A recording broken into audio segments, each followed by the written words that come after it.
সরকারি কাজের কাজ যদি আসলে এমন থাকে তাহলে নেটিজেনদের কাজে একটা বিশেষ প্রশ্ন থেকে যায়। আজকে থানার কার্যক্রমে যদি এমন অবস্থা থাকে, একটা পরিষ্কার নাই, নোংরা, ধূমপানি এবং বিশেষ করে স্মোকিং যেগুলো, সিগারেট, সবগুলো কী অবস্থা দেখা যাচ্ছে, বাজে অবস্থা করে ফেলেছে। এখানে একটাও যে পানির যদি ভালো থাকতো, যদি প্রত্যেকটা পানির কী অবস্থা, নোংরা, সেগুলো একবার নোংরায় ফেলাইছে। যে কেউ আসলে দেখেন ডিম খেয়ে, ওরা কি নোংরা মানুষ, ডিম খেয়ে জোয়ার দোকানটা আপনি এখানে পালায়নি কাঁচামরিচ।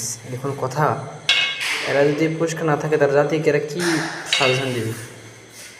ওই দেখেন, দেখুন কথা, দেখেন থানার বেসিংয়ের কী অবস্থা।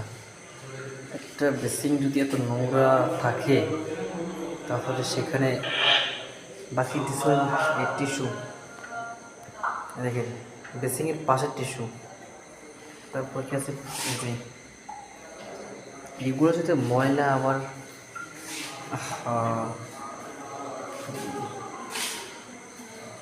তারপর এখান থেকে আসছে।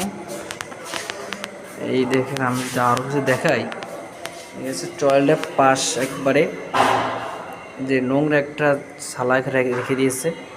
মশা যদি এখানে এত এত করে মশা থাকে কী অবস্থা হয় বলেন?